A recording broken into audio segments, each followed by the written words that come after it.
Bienvenidos a otro episodio del podcast. Mi nombre es Pablo Ojeda y hoy vamos a sumergirnos en un tema que suena sacado de una película de ciencia ficción: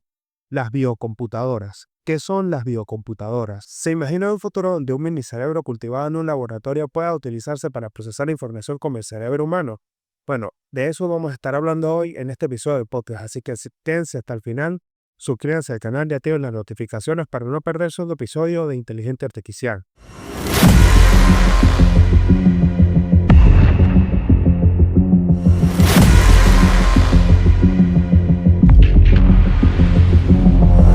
Bueno, empecemos hablando de qué es la biocomputación, un campo que combina informática con sistemas biológicos. Desde la década de 1990 ya se experimentaba con usar moléculas de ADN para resolver problemas matemáticos complejos, sentando así las bases de la computación biológica. Esto fue un informe que yo hice con ChatGPT, que quise traer al podcast con la intención de que podamos aprender y profundizar en temas a un nivel experto. Obviamente que para hacer un research del podcast se necesita tiempo, aproximadamente 3 horas, para que tú puedas constantemente estar haciendo episodios y traerte los interesantes. Les cuento un poco el detrás de lo que sucede en las grabaciones del podcast, que si no me siguen en mi cuenta de Instagram, @eltablino, vayan a seguirme, porque allí también comparto temas de inteligencia artificial y de futuros posibles gracias al avance de esta tecnología. Y este nivel de investigación es algo que ya, tiene un nivel de PhD humano en carreras de análisis de información, Big Data e investigación, porque se encarga de leer miles de páginas de Internet para darnos una investigación profunda de lo que puede ser cualquier tipo de tema, cualquier, sin importar de qué área sea. Obviamente que áreas como la medicina, la ciencia y todo lo que compromete, digamos, el intelecto humano, lo podemos ya analizar a un nivel de profundidad experto. Y esto es para todo el mundo. Una de las ventajas de la inteligencia artificial hoy en día, al ver que nos da acceso a nuevos campos de entendimiento de la información y de cómo nos cambia la vida porque podemos entender mejor las cosas, nos trae de un tema puntual algo bastante sólido. Entonces quise traérselos al podcast con la intención de que veamos cómo las moléculas de ADN para resolver problemas dentro del campo de la medicina y crear nuevos medicamentos les cuesta mucho o les costaba mucho entender cómo funcionaba esto, y gracias a la inteligencia artificial por la secuenciación de las proteínas, los médicos pudieron entender cómo funcionan las proteínas para todas las cosas y poder crear nuevos materiales, nuevos medicamentos para hiperpersonalizar eso a un nivel molecular. Es decir, que con una muestra de sangre una persona pueda crear un medicamento, o los laboratorios pueden crear un medicamento que sea específicamente para esa persona y no cause efectos adversos. Porque el mundo de los fármacos, y esto es muy interesante, por eso este episodio acerca de las videocomputadoras, pues lo va a hacer tocar muchas otras áreas como el mundo de los fármacos, que principalmente se benefician de, más bien, tratar las causas y no las, no tratar las consecuencias, más no las, perdón, tratar las consecuencias y no las causas de los problemas en sí. Y los fármacos lo que hacen es aliviarnos eso hasta que o bien sea encontramos una solución o nos hace, digamos, un poco la muerte más tranquila. Obviamente, mi idea no es llevarlos hasta allá, pero ver la fusión del cerebro humano con el hardware es ya algo que yo no me imaginaba hace unos 8 años que iba a suceder o que iba a vivir, porque ya se acerca mucho a películas de ciencia ficción y creo que no recuerdo haber visto una película de ciencia ficción que tenga relación con las biocomputadoras, ¿no? O sea, no me trae ahorita el recuerdo algo o sea, más allá de los cyborgs o los androides, que una de las películas más interesantes acerca de la biocomputación, creo yo, Y esto no, o sea, es como lo más cercano es Jung-E en Netflix. Esta película te muestra un poco cómo la biocomputación trata de estudiar o replicar, hacer una réplica exacta del cerebro humano para poder meterlo en un androide, en una máquina súper fuerte y de allí correr inteligencia artificial. Y creo que esta película lo verifica muy bien, de manera bastante dramática, y le pido que vayan a verla si no la han visto, porque nos muestra muy bien esto. A medida que pasó el tiempo, la ciencia fue empujando los límites, primero con las neuronas en placas de Petri, capaces de aprender tareas sencillas, así como jugar un clásico videojuego de ping-pong. Es decir, agarraron organoides celulares creados por células madre y crearon como una especie de mini neurona que la colocaron en una placa de silicio y de allí crearon un chip que emite, o sea, que procesa información de manera mucho más rápida y más eficiente a nivel energético, porque es algo biológico, es decir, es como un músculo que está todo el tiempo latiendo allí información. Y la ciencia fue como experimentando para llegar allí hasta el punto que lograron entrenar una pequeña red neuronal, es decir, una especie de biocomputadora que fue muy temprana. Esto allí no se conocía esta biocomputadora que estoy mostrando acá, que a mí me parece como ya muy futurista el diseño, me encanta, para poder jugar ping-pong. Y gracias a estos organoides cerebrales, la máquina logró hacerlo y a partir de pequeños tejidos neuronales 3D cultivados a partir de células madres, abrieron las puertas para emplear minicerebros en diferentes investigaciones. En el 2023, un grupo de científicos anunció un paso histórico, la integración de un organoide cerebral en un sistema de inteligencia artificial para crear una biocomputadora. Una computadora viva que, con apoyo de la electrónica tradicional, podría reconocer patrones de voz y procesar información de forma más eficiente que los chips de silicio. Son increíbles. Estas neuronas pueden formar redes, conectarse y generar actividad eléctrica tal y como lo hace nuestro cerebro. Para convertir un organoide en un procesador, los científicos lo sitúan sobre una matriz de microelectrodos. Estos electrodos sirven tanto para enviar señales como para medir las respuestas neuronales. Esta configuración opera bajo el enfoque conocido como Reservoir Computing o computación de reservorio. Básicamente es un reservorio dinámico de información donde se va pasando a través como si fuese una neurona de nuestro cerebro interconectada con otras neuronas, información constantemente. Pero no solo eso, le añaden inteligencia artificial que aprende a interpretar y aprovechar los patrones de actividad que surgen en él. O sea, para que se entienda mejor, se le envía un estímulo al organoide, las neuronas en el organoide reaccionan con las descargas eléctricas en distintas zonas y el sistema de inteligencia artificial detecta patrones y aprende a asociarlos con un resultado de acción. Con este entrenamiento, el organoide adquiere capacidades para distinguir ciertos estímulos y, sorprendentemente, puede hacerlo con mucha eficiencia energética. Piensa en el cerebro humano. Hay 86.000 neuronas apenas que consume 20 vatios, mientras que una supercomputadora que trae una red neuronal compleja gasta miles o millones de veces más. Hay una cantidad, obviamente, en consumo de energía de las máquinas, obviamente, precisamente por todo esto de generar computación, de mantener vivo el proceso, de no sobrecalentar, porque es un prácticamente son del hardware de las computadoras, no sobrecalentar lo que en los chips pasa y poder dar la mayor capacidad de computación en el menor espacio posible. Pero hay algo de los organoides cerebrales y es que vemos cómo en este diseño reduce mucho la escala de lo que puede llegar a ser un CPU, tomando en cuenta que esto es el comienzo de esta tecnología. Es como cuando salió el primer teléfono. A medida que pasa el tiempo, esto va a ser cada vez más pequeño y podemos conseguir que una computadora pueda ser mucho más eficiente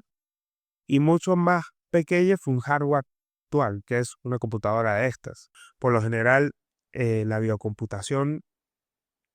ya nos lleva a un lugar donde a mí no me habían llevado las películas de ciencia ficción, porque no lo había visto digamos, en películas. No había visto esta fusión de más allá de los androides y los robots en sí, y bueno, obviamente los úteros artificiales a nivel cognitivo. Es decir, yo pienso que la aplicación también de esto puede salir de que el organelo cerebral de alguna forma lo podamos nosotros, porque si procesa información y es biológico, puede también, porque una de las mayores aplicaciones que tiene es en el campo de la medicina y a través de los estudios de sangre, puede entender mucho mejor la sangre del paciente. Entonces, entender este nivel molecular de las cosas hace que ya sea un producto que todos necesitamos en algún punto para saber el estado de nuestra salud en nuestras casas. Es decir, comprar una biocomputadora que funcione como a sí mismo como doctor porque procesa inteligencia artificial y nos puede dar el diagnóstico exacto de lo que tenemos. Y si llegase a pasar o sea, si llegamos a ver en esta década el tema de la expansión de las inyecciones que prolongan la vida, es decir, que como dice Raymond Kurzweil, a medida que avanzamos en el tiempo, la medicina nos va a devolver años de vida. Entonces, al principio van a comenzar a ser 5, 10 años, 20 años, pero ya después será infinito. Y esto es lo que él predice como el estado de la inmortalidad, ¿no? Esto lo dice Raymond Kurzweil en La singularidad está cerca, uno de sus libros, y Cortical Labs, una empresa australiana, ha presentado la primera computadora biológica del mundo. Este innovador producto denominado el CL1 es capaz de procesar información mediante neuronas reales cultivadas a partir de células madre humanas, con un diseño que promete ser más dinámico, sostenible, eficiente en el consumo de energía en comparación a los chips de silicio empleados actualmente en los modelos de inteligencia artificial de última generación. Neuralink de Elon Musk y otras compañías de biotecnología están desarrollando dispositivos que permitan dotar a las personas con ceguera de un sentido de vista parcial y básico. Están restaurando la visión a los ciegos. Una de las cosas más interesantes es el diseño de esta biocomputadora, es muy retrofuturista. Sin embargo, me parece una de las innovaciones más interesantes que ha salido en estos tiempos, precisamente porque obviamente los teléfonos no han cambiado nada y las computadoras pues procesan ya el hardware actual, procesa inteligencia artificial, con el hardware, puede ser un hardware viejo porque están hasta reviviendo computadoras de los años 90 con inteligencia artificial, ¿no? Pero esto ya es un diseño distinto, es algo nuevo, es un producto totalmente nuevo que no habíamos, al menos yo no había visto antes, porque no he estado en un laboratorio, pero sí tiene como pinta de máquina de laboratorio de biología, obviamente, ¿no? No sé si esto más adelante pudiese venderse, digamos, para todo el mundo. Pienso que sí, por esto que les digo, tener una biocomputadora que más adelante sea utilizada y sea mucho más pequeña para poder procesar nuestros análisis de sangre o sea, saber determinar no solamente que pueda tomarnos con una muestra, ¿no? Sino más bien con la huella dactilar o con temas de la piel que pueda ya a ese nivel molecular medir sin necesidad de cortar o algo así, ¿no? Sin necesidad de tener que hacernos daño para poder tomar una muestra de algo. Claro, no sé si a partir de la piel, pero entiendo que la inteligencia artificial va a poder lograr este tipo de cosas, cambiar los paradigmas establecidos acerca de lo que se tenía pensado que funcionaba hasta ahora, porque la biocomputación va a tener diferentes aplicaciones, primero por la eficiencia energética, la medicina personalizada y la robótica avanzada, porque los robots podrían integrar sistemas biológicos capaces de aprender de forma continua, improvisar y adaptarse como lo hace un ser humano. Y acá tocamos un punto interesante, que es si las computadoras ya existen y los robots están ya siendo parte de nuestras vidas, con el avance de tener organoides cerebrales vivos dentro de una computadora y poder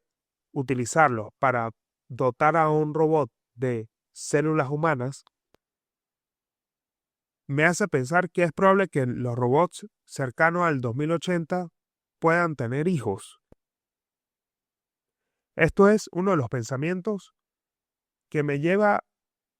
a mezclar y pensar cuál sería el futuro de una biocomputadora y la robótica que conocemos hoy en día. No me resulta descabellado, porque si vemos el decrecimiento de la población en Europa, vemos que si no se ponen las pilas, de acá al 2050 disminuiría dramáticamente la población en Europa si la gente que está hoy no tiene hijos. Y es algo que hoy están haciendo y que hay que como que comenzar a estar cada vez más involucrados en este tipo de avances y que los campos, porque una de las cosas sí es que si hay una carrera que va a tener mucha relevancia en el futuro, más que la medicina, es la biología. Precisamente por estas cosas, la ética que existe en crear biocomputadoras como lo estamos haciendo actualmente y con eso integrarle organoides cerebrales humanos, porque son creados a partir de células madre, a robots, y de allí crear una nueva especie, pues tiene que tener acompañamiento humano para que no se desvíen nuestros valores. Y creo que la biología va a tener una gran implicación de eso, ya lo está teniendo, y siento que más que la programación que ya CEO de Anthropic, Darío Amodei, anunció de que la programación iba a ser sustituida por la inteligencia artificial a finales de año. Entonces, no existiría ya campo para los programadores que mantienen un sistema cuando la misma IA puede programar su propio sistema y hacerse de mantenimiento prácticamente. Claro, y acá ya podríamos pensar en que también los organoides pueden desarrollar algún tipo de conciencia o capacidad de sentir dolor. Hoy en día se cree que no, porque son estructuras muy simples comparadas al cerebro complejo, porque no, o sea, se utilizan organoides para procesar información de manera controlada, pero no como si fuese una red neuronal que tiene todas las partes del cerebro. Es específicamente para o sea, una región que solamente procesa información y es eficiente en el procesar información, pero no es creativo o toca otras áreas como los sentimientos, en fin. Estos hoy en día se cree que no, pero ¿qué pasa si logramos que esos organoides aprendan y asimismo aprendan a crear un organoide cerebral humano vivo, producto de la misma inteligencia artificial que logró crear energía de manera eficiente en el tejido humano? Y acá hay algo que más allá de la aplicación médica de crear, digamos, eh, órganos para los donantes, sí, sí, para los que necesitan donaciones de órganos, pueda asimismo crear un cerebro humano, o sea, o sea, una combinación biológica de cerebro humano con organoide cerebral eh, m- manejado por inteligencia artificial, daría obviamente, la llegada a una nueva especie, eso sin duda, y no me, o sea, como que me hace pensar de que tendríamos que, o sea, fusionarlo con nosotros para no perder la carrera. N- Porque si logramos crear un cerebro biológico con esta tecnología, y, o sea, sintético, ¿no? Pero cuando hablamos de sintético, no pensemos que va a ser de lata. Pensemos que va a ser creado con células madres, tal cual como un cerebro humano. Solo que la forma en que procesa información es manejado por la inteligencia artificial. Y allí ya nacen muchas cosas, o sea, pensamientos acerca de el futuro de esta tecnología porque se puede utilizar para crear una nueva especie. Y allí hay un un peligro potencial de quedar fuera de la especie. O sea, nosotros mismos seríamos los partícipes de nuestra propia extinción al crear este tipo de tecnología. Y también hoy en día se puede utilizar casi que para cualquier cosa, porque los militares obviamente estarían dispuestos a utilizar esta tecnología para nada, para poder crear cyborgs super eficientes y asimismo de combate, como pasa con John E., que es lo que más se acerca a lo que he visto, que es una película acerca de la biocomputación, porque logran recrear un cerebro humano y ponérselo a un androide de una soldado. Y allí hay algo que me llama la atención acerca de cómo lograron replicar tal cual en una red neuronal el cerebro humano y metérsela a un androide. El detrás de cómo los androides funcionan es un tema que a mí me llama mucho la atención y lo tendré preparado para un próximo episodio del podcast donde hablemos específicamente de Android, así como hoy hablamos de las biocomputadoras. Hay algo que a mí también me llama mucho la atención, es que la aplicación de esto puede ser prácticamente para cualquier cosa, porque pensamos en los autos, que esto es algo que me llama mucho la atención, porque hoy en día ya los autos van a hablar con nosotros, el mismo auto va a cobrar vida y así mismo pasará con todas las computadoras que van a hablar, literalmente van a hablar todo lo que tengan microprocesadores que lo hagan la idea de inteligencia artificial va a hablar y esto es algo que es ya vamos a comenzar, ya obviamente lo estamos haciendo que es relacionándonos con las máquinas. Por ejemplo, ChatGPT ya hoy en día sabe todo de nosotros, al menos de mí lo sabe, no sé de ustedes, escriban en los comentarios y ya estamos interactuando con algo que no es humano, pero se acerca mucho a ese calor humano, porque fíjense que con el lanzamiento de ChatGPT 4.5 es mucho más consciente de los matices humanos y por eso puede ayudarnos a mejorar áreas como la escritura, el análisis y un montón de lugares donde ya el texto es manejado con la inteligencia artificial, pero hoy en día se profundiza en mejorar la forma en cómo estaba hecho, actualizar, es decir, las nuevas formas de escritura que se comenzarán a ver serán manejadas por la IA y no va a ser las cosas más difíciles, sino va a haber una adaptación en llevarnos a un nivel de profundidad que no habíamos tenido antes, precisamente porque la IA nos lleva a un nuevo nivel de entendimiento y de creación. Y así me gustaría concluir este podcast, por eso suscríbanse al canal, activen las notificaciones, porque les estaré trayendo más episodios interesantes acerca de los grandes negocios del futuro, producto del avance de la inteligencia artificial y de cómo estas empresas van a hacer que esta tecnología llegue a nuestra vida a un costo muy bajo para los próximos años. Nos vemos en un próximo episodio del podcast. Bye.